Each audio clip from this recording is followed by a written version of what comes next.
Alors, il y a pas mal de choses que vous savez déjà sur moi. Une de ces choses que vous savez et qui n'est pas un secret et qui est répétée assez régulièrement par certaines personnes, c'est que je suis français. Ne vous inquiétez pas, on le vit bien. C'est pas une maladie, hein, ça va. Et une autre chose que vous savez peut-être et que je vous ai peut-être déjà dit, c'est que dans ma jeunesse, maintenant ça va beaucoup mieux, mais j'étais vraiment fan de football. Mais alors mais quand je vous dis fan de football, j'allais au match et tout. Des fois, il m'arrivait de faire sauter mes cours, de ne pas aller en cours pour aller voir l'entraînement de mon équipe préférée. Vous vous rendez compte un petit peu à quel point ça a été. Et donc, je ne sais pas si vous vous rappelez, peut-être que certains s'en rappellent, mais en 2006, l'équipe de France de football est arrivée en finale de la Coupe du Monde. Je ne sais plus trop contre qui c'était. Bon, si, je sais contre qui c'était. Et je me rappelle de ce jour-là, de cette finale. Je me rappelle d'où c'était. Je me rappelle que nous avons perdu. Je ne sais pas si c'était vraiment mérité, mais nous avons perdu. Et je me rappelle à quel point j'ai été déçu. À quel point j'ai été déçu de cette défaite et j'ai pas bien réussi à dormir. J'étais pas très à l'aise parce que l'équipe de France avait perdu. Alors maintenant, c'était il y a longtemps. Je m'en suis remis, vous inquiétez pas. Et puis maintenant, j'ai appris à gérer ça, à gérer la déception. Mais si on pose cette question tout simplement, qui d'entre nous a déjà été déçu ? Et je crois, pas la peine de lever la main, parce que là, je pense que chacun d'entre nous, au moins une fois dans sa vie, a été déçu. Il a été déçu pour une raison ou pour une autre.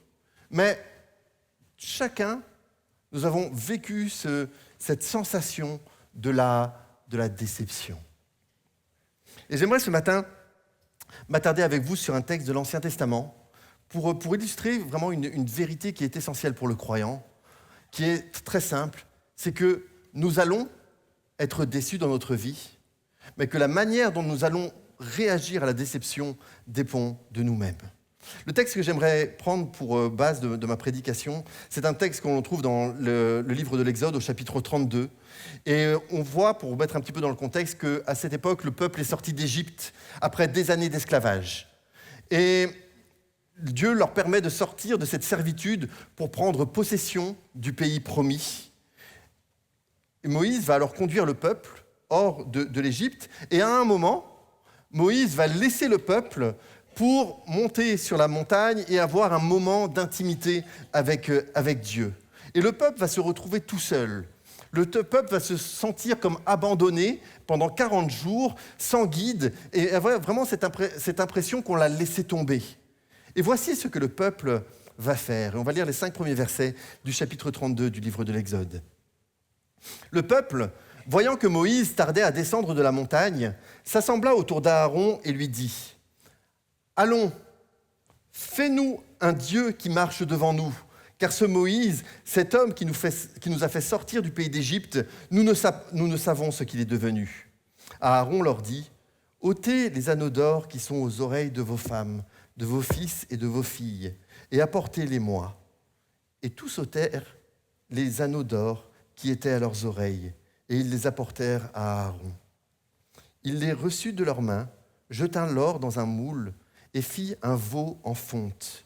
Et ils dirent : « Israël, voici ton Dieu qui t'a fait sortir du pays d'Égypte. » Et s'il y a un mot qui peut résumer ce texte, c'est bien le mot déception. Le peuple ici est en pleine déception.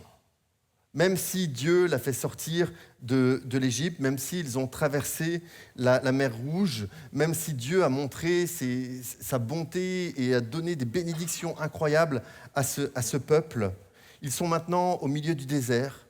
Pendant 40 jours, ils ne savent pas où est Moïse, ils ne savent pas où est Dieu.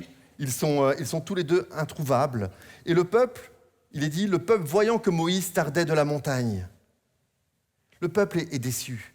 Ils se disent, on nous a conduits ici pour mourir. On nous a conduits ici pour que nous soyons abandonnés. Et à travers ce texte, j'aimerais que nous parlions de déception. Premièrement, nous allons voir qu'est-ce que la déception. Et ça sera mon premier point ce matin. Qu'est-ce que ça signifie être déçu et en quoi nous pouvons être déçus? La deuxième chose que nous verrons, c'est que si la déception est inévitable, notre réaction face à la déception, alors cela, nous pouvons la contrôler.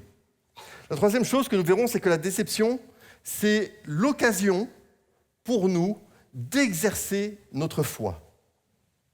La déception, c'est l'occasion d'exercer notre foi. Et ensuite, nous verrons que la déception va dans les deux sens. Et que si nous pouvons être déçus, et être déçus par Dieu parfois, Dieu aussi a des raisons d'être déçu par nous. Alors mon premier point, qu'est-ce que la déception? Qu'entendons-nous par ce mot? Alors pour résumer, la déception se produit lorsque mes attentes ne sont pas alignées avec mes expériences en temps réel. C'est-à-dire que nous éprouvons de la déception lorsque nous vivons quelque chose, mais nous pensons pas que c'est ce que nous attendions ou ce que nous méritions. C'est-à-dire que ce que nous vivons n'est pas en accord avec ce que nous pensions mériter. Et ça nous amène à aller un petit peu plus loin et à nous demander, mais qu'est-ce que nous attendons de Dieu? Quelles sont nos attentes envers le Seigneur? Et lorsque nous sondons les Écritures et lorsque nous regardons un petit peu l'expérience humaine, nous avons finalement deux attentes fondamentales envers Dieu. Et qui ne sont pas toujours très, très, très justes. Mais nous avons deux attentes fondamentales envers Dieu. Peut-être qu'on ne l'a jamais réfléchi, peut-être que l'on ne l'a jamais exprimé à haute voix, mais nous attendons deux choses de Dieu. La première des choses, nous nous attendons à ce que Dieu soit juste avec moi, mais selon ma propre conception de la justice. C'est-à-dire que, évidemment, Dieu n'est pas injuste. Mais nous pensons que si nous marchons avec le Seigneur, il ne nous arrivera que des choses de bien.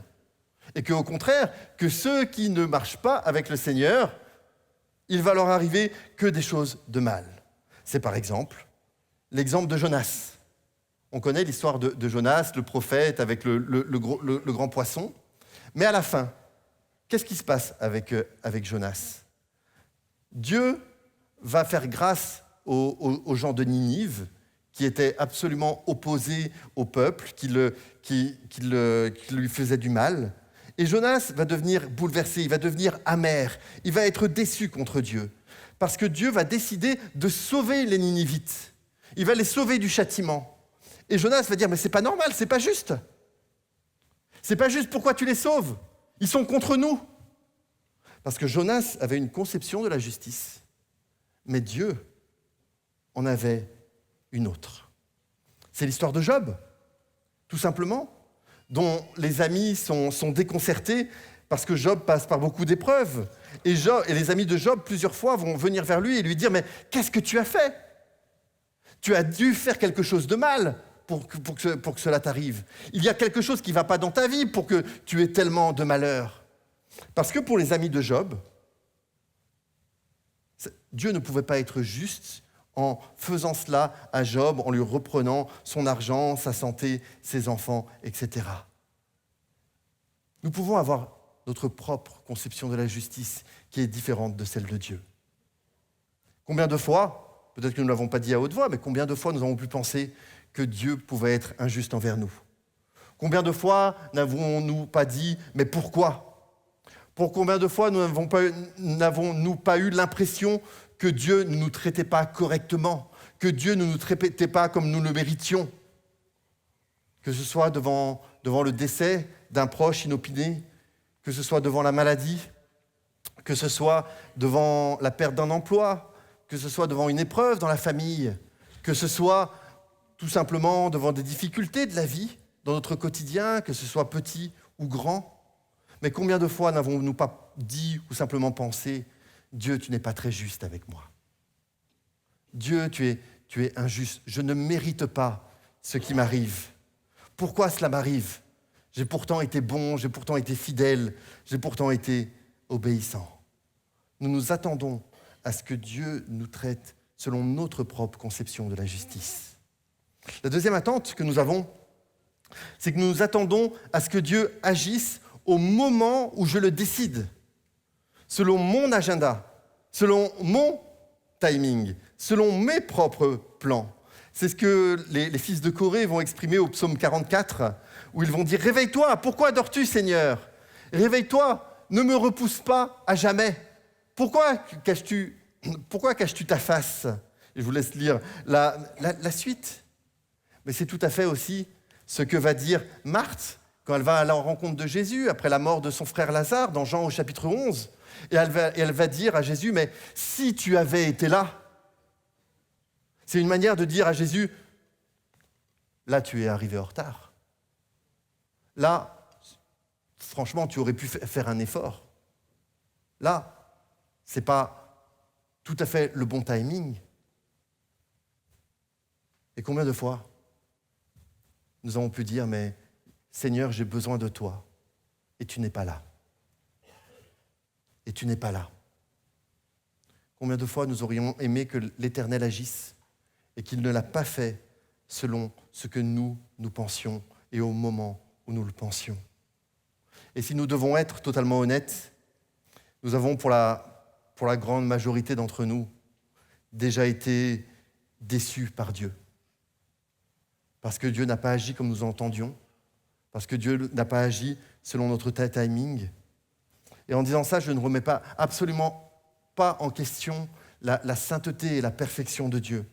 Parce que Dieu est fidèle, Dieu est juste, Dieu est bon, Dieu est puissant, Dieu est plein d'amour, il est plein de bienveillance, il est plein de compassion. Dieu tient à ses promesses. Le problème ne vient pas de Dieu. Le problème vient de comment nous voyons Dieu, de comment nous croyons savoir à 100% ce qui est bon pour nous et comment nous croyons toujours savoir quel est le bon timing pour recevoir les réponses et les exaucements de Dieu. Alors bien sûr, la déception peut être là, mais nous sommes maîtres aussi de la déception. C'est mon deuxième point. La déception est humaine. Mais la déception peut amener, si nous ne savons pas la gérer, elle peut conduire à la colère contre Dieu, parce qu'il ne nous donne pas ce que nous attendons, la tristesse, la peur, l'amertume, le sentiment d'abandon. Et il y a deux solutions. Soit nous nous tournons vers Dieu dans la foi, et nous verrons ça dans un instant, soit nous faisons comme le peuple a fait ici, et nous fabriquons nos propres idoles. Le peuple d'Israël n'était pas n'importe quel peuple. C'est le peuple de l'Alliance. C'est le peuple que Dieu a choisi pour cheminer avec lui. Dieu n'est pas disponible pour eux. Dieu ne répond pas à leurs prières immédiatement. Alors ils disent à Aaron, qui est le frère de Moïse, « Fais-nous des idoles. Fais-nous des petits dieux. Fais-nous une image de Dieu. » Et donc ils vont faire un veau d'or. La traduction plus précise parle plutôt d'un petit taureau en or. Et dans l'ancien Proche-Orient, les taureaux étaient l'image de la force, du leadership, de l'autorité, de la fertilité. C'est important parce qu'à ce moment-là, ils sont au milieu de nulle part, ils sont dans le désert et ils ont besoin d'une direction. Ils ont besoin de savoir où ils vont aller. Il semble que Moïse et Dieu lui-même les a abandonnés. Et donc ils décident de se faire une idole pour avoir une image de Dieu. Et une idole, c'est n'importe quoi, c'est n'importe quelle chose qui prend la place de Dieu dans nos vies. Et ici, le peuple dit, mais nous sommes déçus. Nous ne savons pas de quoi notre avenir sera fait. Alors, nous allons faire une idole. Alors, nous allons nous tourner vers des faux dieux. Et vous savez, les idoles, ça peut être beaucoup de choses. Ça peut être l'argent, ça peut être la santé, ça peut être la famille, ça peut être la situation sociale ou la réussite dans la vie. Mais je crois profondément que la plupart du temps, la plus grande des idoles, c'est nous-mêmes. Où Dieu ne répond pas, alors nous décidons de prendre les choses en main. Nous décidons que si Dieu n'est pas là, alors s'il ne répond pas à nos prières, je vais l'aider un petit peu. Je vais prendre un peu sa place. Je vais reprendre un peu la direction de ma vie. Dieu ne répond pas à mes prières. On pense même parfois, Dieu ne sait pas ce dont j'ai besoin. Dieu ne sait pas ce qui est le meilleur pour moi. Alors, je vais faire le meilleur pour moi sans me soucier de Dieu. Et c'est ça, la question de l'idolâtrie. Et donc, nous avons deux choix face à la déception. Soit nous nous tournons vers les idoles, soit nous exerçons notre foi. Le choix de la foi. Israël, ici, ne marche pas par la foi, alors que Dieu aurait aimé qu'il lui fasse confiance. Il y a beaucoup de récits dans la parole où nous voyons des histoires d'hommes et de femmes qui sont déçus par Dieu, mais qui quand même continuent à marcher par la foi. C'est Abraham et Sarah qui ont été déçus dans toute la question de l'infertilité dans leur couple, et même s'ils ont fait des choix discutables, des choix mauvais, ils ont fait confiance à Dieu par la foi, et ils ont reçu ce qui leur a été promis. C'est la vie de Joseph. Et quand on voit la vie de Joseph, il aurait tellement d'occasions, tellement de raisons d'être déçu, que ce soit parce qu'il a été trahi par ses frères, il a été calomnié par la femme de Potiphar, il a été oublié en prison, et pourtant, jusqu'à la fin, il continue de s'adresser à Dieu, de lui faire confiance, et à la fin, il va même dire que Dieu a transformé le mal pour le bien. C'est David qui a passé 15 ans à fuir Saül, alors qu'il avait déjà reçu l'onction royale. 15 ans à fuir Saül. Et pourtant, il a marché par la foi, alors qu'il devait se battre pour sa vie, alors que parfois, il l'exprime dans les psaumes, il ne savait pas trop de quoi allait être fait sa vie, il ne se demandait si Dieu ne l'avait pas abandonné.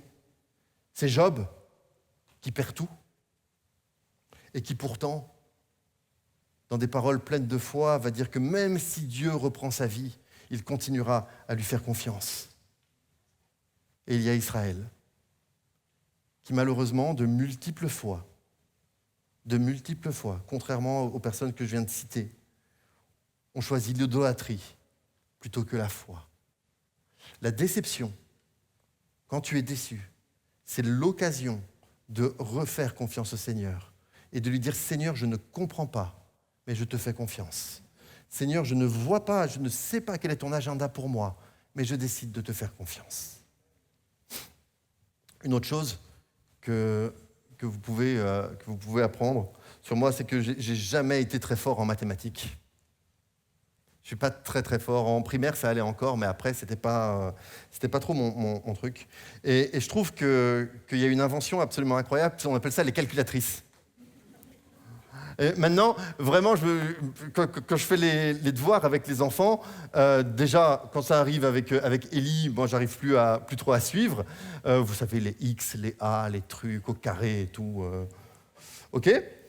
Mais il y a des calculatrices. Le problème, c'est que les professeurs de mathématiques ou de sciences, ils ne se contentent pas de la réponse. Ils veulent le développement. Si vous avez un calcul à faire, ce n'est pas simplement la réponse qui va compter juste, et ça comptera peut-être que la moitié des points, ou je ne sais pas. Ils veulent le développement, ils veulent le raisonnement par lequel vous êtes arrivé à la réponse. Ça serait plus simple de faire 8 fois 7, 54. Non, 56. Il n'y a pas beaucoup qui suivent. Donc, 2 fois 2... 4, ok. Non, ça m'encourage, je ne suis pas le seul à être pas très bon en mathématiques, visiblement. Il y a quelque chose qui est très important. c'est que notre croissance découle du processus de la marche avec Dieu. Et notre croissance, ce n'est pas comme ça, mais c'est tout le développement, c'est tout le processus. Ce n'est pas simplement la solution. Et se précipiter pour trouver des réponses sans s'arrêter pour faire un travail sur nous-mêmes, ce n'est pas une recette pour la croissance. Pour Dieu, le voyage, le cheminement est aussi important que la destination. Et on apprend beaucoup plus sur Dieu, sur la destination. Alors permettez-moi simplement de vous dire quelque chose. Où serait notre foi si Dieu nous répondait toujours oui au moment où nous le voudrions? Ou si nous demandons quelque chose à Dieu et tout de suite vient la réponse? Est-ce que ça serait vraiment la foi? Ou alors est-ce que Dieu serait simplement un distributeur automatique de bénédictions? C'est cela. L'attente fait partie du processus de croissance. Quand Dieu nous dit non, ça fait partie du processus de croissance. Et c'est ça qu'il faut aussi que nous puissions comprendre et que nous puissions assimiler. Dieu s'engage davantage dans notre croissance que de nous donner simplement des exaucements à tous nos problèmes. C'est ça la foi. Nos problèmes, je vais même vous le dire comme ça, nos difficultés, nos épreuves font partie de notre croissance. Dieu est plus intéressé à faire grandir notre foi qu'à répondre à nos attentes. Dans l'Épître aux Hébreux, au chapitre 11 et au verset 1, il est dit « La foi, c'est l'assurance des choses qu'on espère, la démonstration de celles qu'on ne voit pas. » Et au verset 6, il est dit « Sans la foi, il est impossible de lui plaire, car celui qui veut s'approcher de Dieu doit croire qu'il existe et qu'il récompense ceux qui le cherchent. » S'il n'y a pas cette attente, si Dieu dit toujours oui, instantanément, alors la foi n'existe plus dans nos cœurs. Mais si nous sommes là devant Dieu humblement et nous prions et nous attendons à ce que Dieu fasse quelque chose dans nos vies, parce que la prière, c'est cela. La prière, ce n'est pas simplement Dieu qui change les circonstances extérieures. La prière, c'est Dieu qui change nos cœurs. Alors là, c'est notre foi qui est en action. Parfois, nous avons une mauvaise conception de la foi. À la fin, dans les derniers versets de Hébreux au chapitre 11, on dit souvent que Hébreux 11, c'est un chapitre où on parle des héros de la foi. Et voici ce qu'il est dit dans les derniers versets, dans les 9 derniers versets de Hébreux 11. Et je crois que ça nous aide à savoir, mais qu'est-ce que la foi? Parce que parfois, nous avons une mauvaise compréhension de cela. Il est dit, « Et que dirais-je encore? Car le temps me manquerait pour parler de Gédéon, de Barak, de Samson, de Jephthé, de David, de Samuel et des prophètes, qui par la foi vainquirent des royaumes, exercèrent la justice, obtinrent des promesses, fermèrent la gueule des lions, éteignirent la puissance du feu, échappèrent aux tranchants de l'épée, guérirent de leurs maladies, furent vaillants à la guerre, mirent en fuite des armées étrangères. Des femmes recouvrèrent leur mort par la résurrection. » Amen. Amen. Lisons la suite. D'autres furent livrés au tourment et n'acceptèrent point de délivrance, afin d'obtenir une meilleure résurrection. D'autres subirent les moqueries et le fouet, les chaînes et la prison. Ils furent lapidés, sciés, torturés. Ils moururent tués par l'épée. Ils allèrent çà et là, vêtus de peaux de brebis et de peaux de chèvre, dénués de tout, persécutés, maltraités, eux dont le monde n'était pas digne, errant dans les déserts et les montagnes, dans les cavernes et les antres de la terre. Tout cela, à la fois desquels il a été rendu témoignage, n'ont pas obtenu ce qui leur était promis, Dieu ayant en vue quelque chose de meilleur pour nous, afin qu'ils ne parvinssent pas sans nous à la perfection. Et donc, dans ces versets de Hébreux 11, il y a 2 catégories.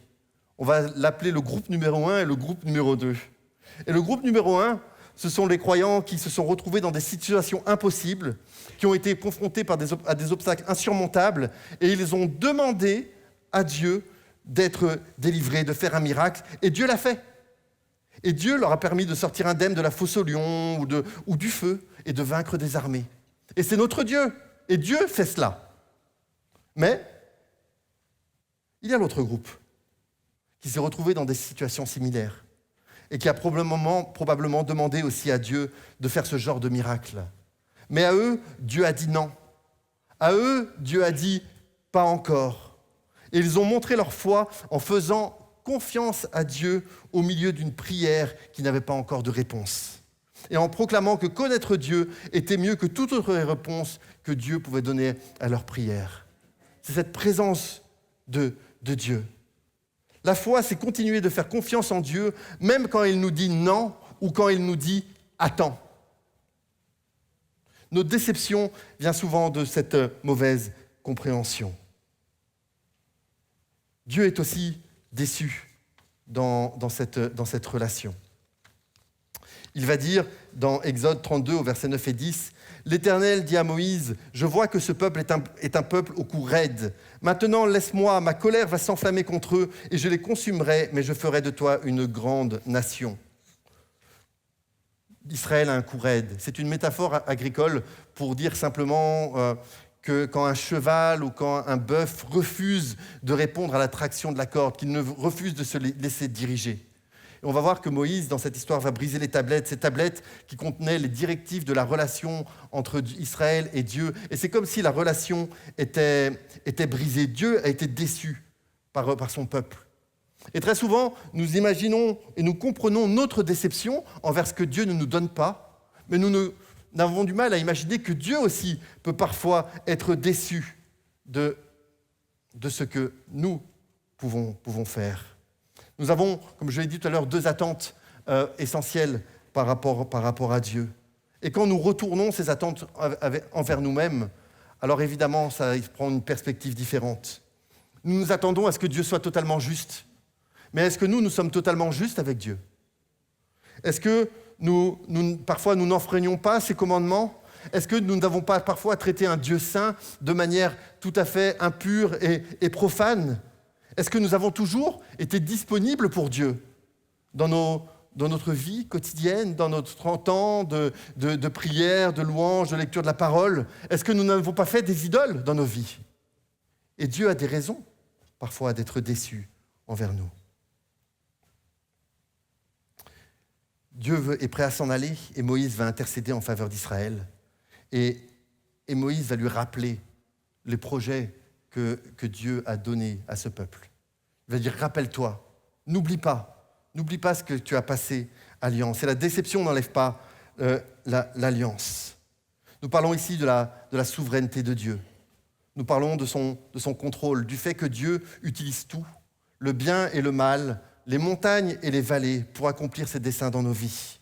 Et on voit tout cela dans la vie du peuple d'Israël. Il va utiliser des choses que nous ne pensions pas pour délivrer son peuple.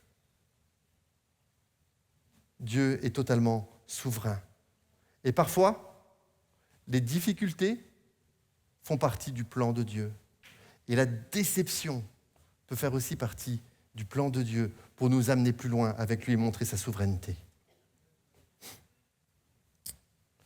Imaginez, vous avez deux enfants. Vous avez deux enfants qui ont à peu près le même âge, vous les amenez chez le coiffeur.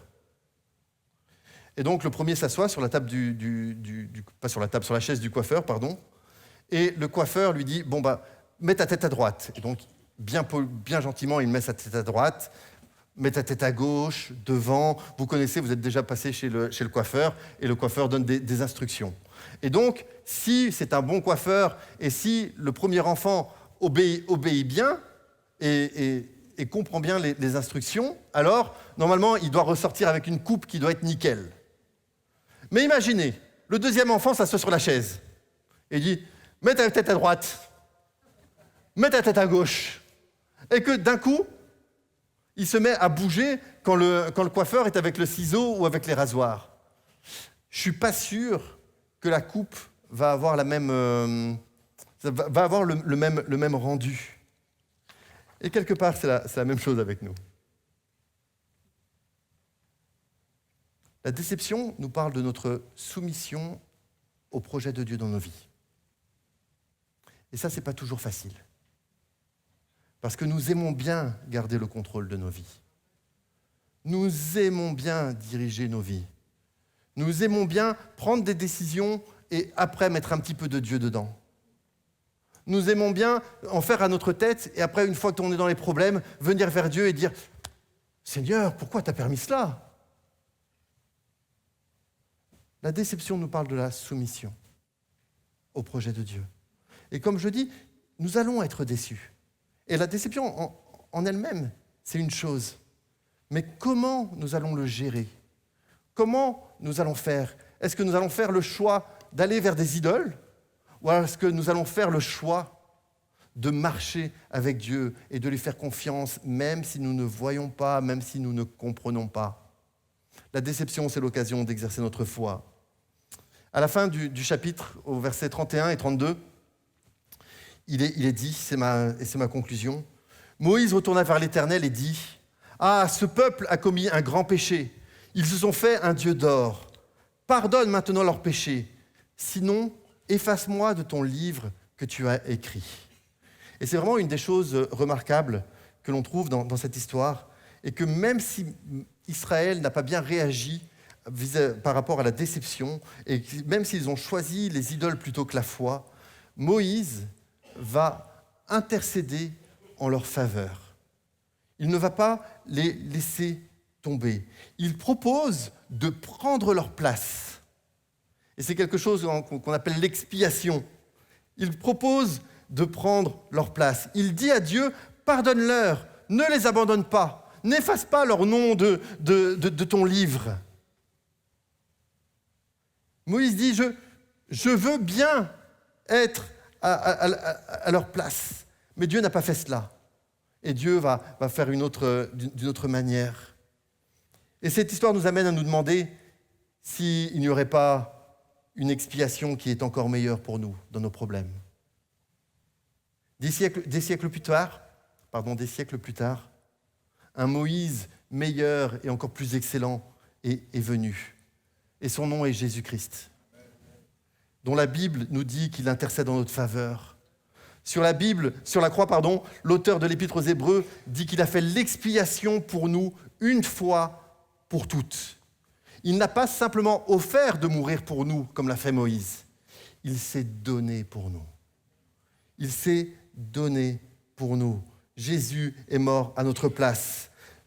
Dans l'Évangile, non seulement Dieu répond finalement à ces deux attentes les plus profondes, mais il va au-delà. L'Évangile accomplit totalement la justice de Dieu, même si cela peut nous sembler parfois injuste. Dieu dit, je prendrai ton péché et je le remplacerai par ma sainteté. Je prendrai tes transgressions et je le remplacerai par ma justice. Et quand tu feras défaut, quand tu n'y arriveras pas, alors je te couvrirai de ma grâce. Et c'est de ce dont nous sommes en train de parler ce matin. Nous croyons encore que Dieu nous dit, Dieu, je serai avec toi tous les jours jusqu'à la fin du monde. Je ne te délaisserai pas et je ne t'abandonnerai pas. Et voici ce que fait Jésus. Voici ce que permet Jésus dans nos vies. C'est que cette présence de Dieu est là. Et nous sommes toujours avec lui. Et dans nos moments de doute, dans nos moments de déception, dans nos moments d'épreuve, nous pouvons tourner nos regards vers lui. Et nous pouvons dire, Seigneur, je te fais confiance. Seigneur, je ne veux pas commencer à reprendre les rênes de ma vie, mais je te fais confiance. Seigneur, tu vois les doutes que je peux avoir, mais je te fais confiance. Seigneur, je veux marcher par la foi et non pas par la vue. C'est merveilleux. Notre Seigneur Jésus est merveilleux. Parce que nous pouvons vivre cela, nous pouvons être dans sa présence. Nous pouvons avoir cette relation. Et même quand Dieu nous dit « attends », même quand Dieu nous dit « non », alors nous pouvons lui faire confiance. Il y a un pasteur qui a dit un jour, et je trouve cette phrase très belle, « Dieu ne nous dit jamais non, il nous dit toujours « j'ai quelque chose de meilleur pour toi ». Et parfois, nous n'obtenons pas ce que nous prions. Nous ne sommes pas directement exaucés. Mais Dieu a tellement meilleur pour nous. Parce que lui connaît ses projets, parce que Dieu sait ce qu'il fait, et parce qu'il sait mieux que chacun d'entre nous ce qui est bon ou pas. Alors nous allons vivre des déceptions, et je crois que nous allons en vivre d'autres. mais ce sera l'occasion d'exercer notre foi. Et ce matin, j'aimerais que nous puissions prier ensemble. Ce matin. Je crois que plusieurs d'entre nous sont sujets justement à la déception. Et vous êtes déçus par Dieu. Et je ressens vraiment dans mon cœur qu'il y a certaines personnes, vous êtes là ce matin et vous êtes déçus par Dieu depuis longtemps. Il y a des choses que vous n'avez pas su gérer à cause de la déception. Des exaucements que Dieu ne vous a pas donnés. Et quelque part, vous en voulez encore un peu à Dieu. Et vous êtes en train de dire, mais Seigneur, pourquoi ? Et même c'était il y a quelques temps, quelques mois, quelques années, vous êtes toujours dans cette déception. Et vous n'arrivez pas à en sortir. Je crois aussi qu'il y a des personnes, vous êtes là ce matin, et quelque part, vous avez été déçus par des mauvaises expériences d'église, où vous avez souffert, peut-être dans une église précédente, où vous avez vécu des choses qui vous ont fait du mal et qui vous ont marqué profondément. Et il y a quand même, malgré tout, une forme de déception qui est là et qui reste au fond de votre cœur. J'aimerais vraiment que nous puissions prier pour cela ce matin. Peut-être même, vous avez été déçus par l'Église Connect, par des responsables ou par des choses qui sont arrivées et qui vous ont déçus. Mais j'aimerais que nous remettions ça au Seigneur. La déception, c'est l'occasion d'exercer notre foi. Est-ce qu'on va exercer notre foi ensemble ce matin ? Est-ce qu'on va prier ensemble ce matin ? Et ce matin, c'est chacun d'entre vous. Moi, j'ai mes déceptions, vous avez les vôtres. Mais le Saint-Esprit veut venir comme un baume ce matin. Comme un baume sur votre cœur. Comme un baume où il va guérir, il va apaiser. Je crois que le Seigneur aussi veut vous montrer dans certaines situations les choses sous un angle différent. Sous l'angle pas simplement de ce que vous voyez, mais sous l'angle du futur et de l'éternité.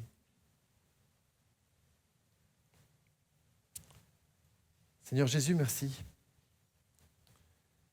Merci parce que tu es mort pour nous. Tu es mort pour notre péché, tu es mort pour nos maladies, tu es mort pour nous donner le salut. Mais tu es mort aussi pour nos déceptions.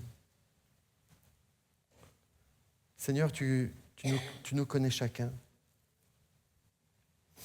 Et ce matin, je te demande que tu viennes apaiser, Seigneur. Que tu viennes guérir. Seigneur, tu fais changer de regard ce matin. Et où le regard est fixé sur nous-mêmes, ou parfois dans des situations où nous avons cherché à reprendre le contrôle. Seigneur, ce matin, tu nous fais tourner les regards vers toi. Tu es le seul qui est digne, Seigneur. Tu es le seul qui est digne. Et ce matin, j'aimerais prier particulièrement, peut-être pour vous qui êtes déçus.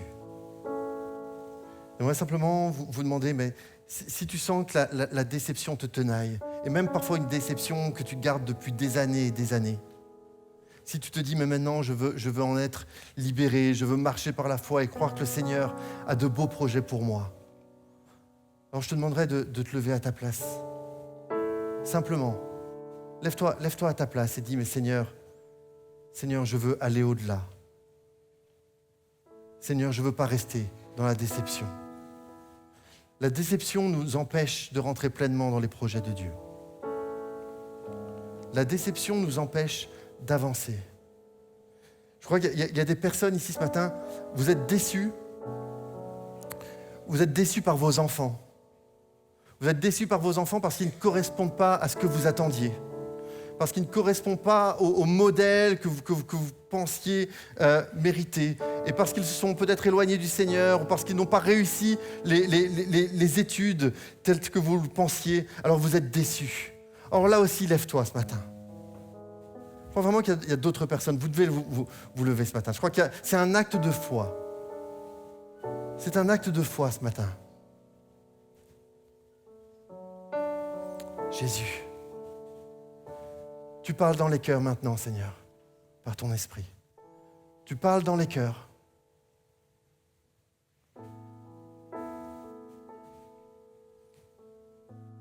Seigneur, tu connais chacun qui s'est levé ce matin, qui l'a fait comme un acte de foi. Un acte pour dire, mais Seigneur, je renouvelle ma confiance en toi. Je renouvelle le fait que c'est toi qui diriges ma vie. Seigneur, merci parce que tu apaises ce matin. Tu viens par ton esprit comme un baume qui guérit, un baume qui fait du bien, Seigneur. Seigneur, je te prie maintenant que tu renouvelles les projets, que tu rappelles les projets que tu as pour chacun. Et que ceux qui se sont peut-être arrêtés au moment où ils ont été déçus puissent reprendre le cours des projets que tu as pour eux. Je te le demande dans le nom de Jésus, Seigneur. Tu viens, tu guéris, tu apaises. Et Seigneur, que chacun d'entre nous ce matin, nous marchions non par la vue, mais par la foi. Sois béni dans le nom de Jésus. Amen.